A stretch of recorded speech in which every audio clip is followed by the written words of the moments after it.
Hi welcome to our channel. Pawan Kalyan గారి Ustaad Bhagat Singh cinema పైన అలాగే పవన్ కళ్యాణ్ గారి పైన వైసీపీ అక్కాసు వెళ్ళగక్కుతుంది అన్నట్టుగా మనకు స్పష్టంగా అర్థమైపోతుంది. వైసీపీ స్పోక్స్ పర్సన్ గా ఉన్న శ్యామల గారైతే ఈ సినిమాలోని ఒక డైలాగ్ ని సెటరికల్ గా చేస్తూ తన ట్విట్టర్ ఖాతా ద్వారా పెట్టడం జరిగింది. ఇప్పుడు దీనిపైన జనసేన కార్యకర్తల దగ్గర నుంచి పవన్ కళ్యాణ్ గారి అభిమానుల దగ్గర నుంచి అయితే విపరీతంగా విమర్శలు రావడం జరిగింది. ఇంతకు ఈ సినిమాకు సంబంధించి ఏం పోస్ట్ పెట్టింది, మరి దాని పట్ల రియాక్షన్స్ అటు పవన్ కళ్యాణ్ గారి అభిమానుల దగ్గర నుంచి ఏ విధంగా వస్తున్నాయి అనేది ఒకసారి డిస్కస్ చేయడానికి ప్రజెంట్ మనతో పాటు సీనియర్ జర్నలిస్ట్ డాక్టర్ దుర్గా వర్లమణి గారు వారిని చూసిన ప్రయత్నం చేద్దాం. నమస్కారం మేడం. నమస్తే అండి మేడం, మామూలుగా పవన్ కళ్యాణ్ గారి సినిమాలు వస్తున్నాయంటే ఖచ్చితంగా వైసీపీ దగ్గర నుంచి రియాక్షన్స్ వస్తూ ఉంటాయి. సో ఆ సినిమాని ఎలా తొక్కేయాలి అన్నట్టుగా కొన్ని ప్లానింగ్స్, ట్వీట్స్, నెగిటివ్ ప్రచారం ఇలాంటివన్నీ గతంలో జరిగాయి. హరిహర వీరమ్మలో కూడా జరిగింది. కాకపోతే ఓజీ విషయంలో వర్కౌట్ అవ్వలేదు. మళ్ళీ ఇప్పుడు ఈ విషయంలో కూడా అటు ఉస్తాద్ భగత్ సింగ్ వస్తున్న నేపథ్యంలో అటు శ్యామల గారు ఒక ట్వీట్ చేశారని, అది కూడా సెటరికల్ గా ఉందని, పవన్ కళ్యాణ్ గారు డైలాగ్ ని పెట్టే ఈ విధంగా ట్వీట్ చేస్తారని తెలుస్తుంది. ఏం ట్వీట్ చేస్తారు, మనకి రియాక్షన్స్ ఎలా వస్తున్నాయి మేడం? అంటే మీకు ఉస్తాద్ భగత్ సింగ్ లో ఒక డైలాగు, ఏంట డైలాగు, ఇచ్చి పడేసే గోత్రం ఇరగదీసే నక్షత్రం అని.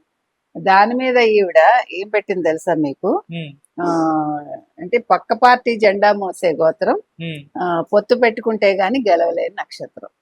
దాని మీద వైసీపీకి కౌంటర్ ఇస్తూ, ముఖ్యంగా శ్యామల కౌంటర్ ఇస్తూ పవన్ కళ్యాణ్ ఫ్యాన్స్ పెట్టింది ఏంటంటే చెంచల్గూడ జైలు గోత్రం, నాంపల్లి కోర్టు నక్షత్రం. అసలు క్రియేటివిటీకి చెప్పాలి. అంటే ఫ్యాన్స్ ఇది నేను ఇక్కడ మీరు గమనిస్తే కనుక శ్యామల ఇటీవల కాలంలో మనకు కనిపించలా. మనం కూడా అనుకున్నాం పేమెంట్ రాలేదు ఇంకాను, ఈవిడ రావట్లేదని. అసలు పార్టీలో ఉందా లేదా మనకు తెలియదు. కానీ పవన్ కళ్యాణ్ విషయం అనేసి ఆవిడ వచ్చేసింది బయటికి. నాకు అర్థం కాని విషయం ఏంటంటే ఆవిడ ఒకటో రెండో సినిమాల్లో చేసినట్టున్నారు, యాంకర్ గా జీవితం మొదలు పెట్టారు. సినిమాలకు సంబంధించి ఎందుకు మాట్లాడతారు? రాజకీయాలు రాజకీయం వరకు ఉంచుకోవాలి. ఇప్పుడు పవన్ కళ్యాణ్ ఏదైనా అనాలనుకోండి, రాజకీయంగా ఏదైనా ఎత్తి చూపించమనండి ఒకవేళ దమ్ముంటే. అంతేగాని ఆయన సినిమాల గురించి ఎందుకు, నీకు ఆ డైలాగ్స్ గురించి ఎందుకు? ఇప్పుడు గురువింద గింజ తన కింద నలుపు తెలుసుకోవాలన్నట్టుగా శ్యామలకి తన గురించి తనకు అర్థం కావట్లే. ఆవిడ భర్త మీద కేసు వచ్చింది, అవందరికీ తెలుసు. మరి ఎందుకు మాట్లాడుతుంది ఆవిడ? జగన్మోహన్ రెడ్డిని ఎంతకాలం ఇంప్రెస్ చేస్తూ బతుకుతావు శ్యామల? నీకంటూ ఒక వెన్నెముక, నీకంటూ ఒక సొంత నిర్ణయం ఉండదా? పక్కవాడిచ్చే పేమెంట్ కోసం దిగజారాలా? ఇప్పుడు అసలు నువ్వు ఎట్లా అంటావు పక్క పార్టీ జెండా మోస్తాడని? ఇప్పుడు వాళ్ళు కలిసి ఉన్నారు కాబట్టి మీరేం చేయలేక మీ విజయసాయి రెడ్డి అన్నాడు కదా, జగన్మోహన్ రెడ్డి నీ చుట్టూ ఉండే క్వార్టరీని పక్కకు పెట్టు, నన్ను మళ్ళా వెనక్కి పిలు, వాళ్ళని విడదీసే మంత్రం చెప్తా అన్నాడు. అంటే మీరు విడదీయాలని మనసులో ఉందనే కదా, అంటే మీరు భయపడుతున్నారనే కదా.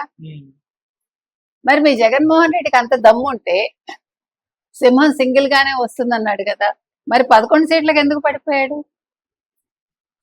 వై నాట్ 175 నుంచి 151 కంటే కొంచెం ఎక్కువ రావచ్చు అన్నాడు లాస్ట్ లో ఒక ఛానల్కి ఇచ్చిన ఇంటర్వ్యూలో. మరి అంత దమ్మున్న మగాడైతే తల్లి మీద చెల్లి మీద ఎందుకు ఆధారపడ్డాడు? తల్లి చెల్లి మోసిన జగన్మోహన్ రెడ్డి మనం కూడా చెప్పగలం. నారాసుర రక్త చరిత్ర మీద ఆధారపడ్డ గోత్రం అనాలా ఈ మనిషి? ఒక బాబాయ్ని చంపిన నక్షత్రం అనాలా? డైలాగ్స్ మనం చెప్పలేమా? ఇంకా పవన్ కళ్యాణ్ ఓన్లీ జెండా మోసాడు అంటున్నారు మీరు, కానీ మీ జగన్మోహన్ రెడ్డిని ఇంతమంది మోసారు. అతను ముఖ్యమంత్రి కావటానికి ఇన్ని జరిగాయి. ఆఖరికి కోడికత్తి శ్రీను కూడా మోసాడు. అవి మాట్లాడు దమ్ముంటే. ఇవాళ తల్లి చెల్లి దూరం అవ్వబట్టే జగన్మోహన్ రెడ్డి 11 సీట్లకు పడిపోయాడు. ఇది అతని కెపాసిటీ. 140 సీట్లు తల్లి చెల్లి, నారావార్ది, తర్వాత బాబాయ్ హత్య, తర్వాత కోడికత్తి శ్రీను, 5గురికి సంబంధిస్తాయి. 11 సీట్లు మాత్రమే Jaganmohan Reddy capacity. 100% strike rate Pawan Kalyan capacity. ఓడిపోయాడు. అతనేం సిగ్గుపడలే మీలాగా, ప్రజల్లోకి వెళ్లకుండా కూర్చోలా. ప్లస్ ఎవడి సొమ్ము తినలేదు. తను కష్టపడ్డాడు, సినిమాలు చేస్తాడు, వచ్చిన డబ్బుల్లో తను పంచి పెడతాడు, సేవలు చేస్తాడు.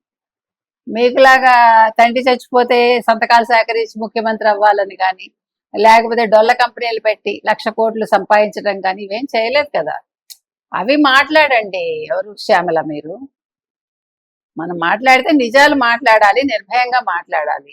ఏదో నోటికి వచ్చింది కదా నువ్వు 2 డైలాగ్స్ చెప్పేసి చాలా కొత్తగా కనిపెట్టాను నేను ఒక రైటర్ని అయిపోయాను అనుకుంటే శ్యామల, ఆఖరికి మీరు ఎందుకు కాకుండా చిత్తుకాయతంలా అయిపోతారు.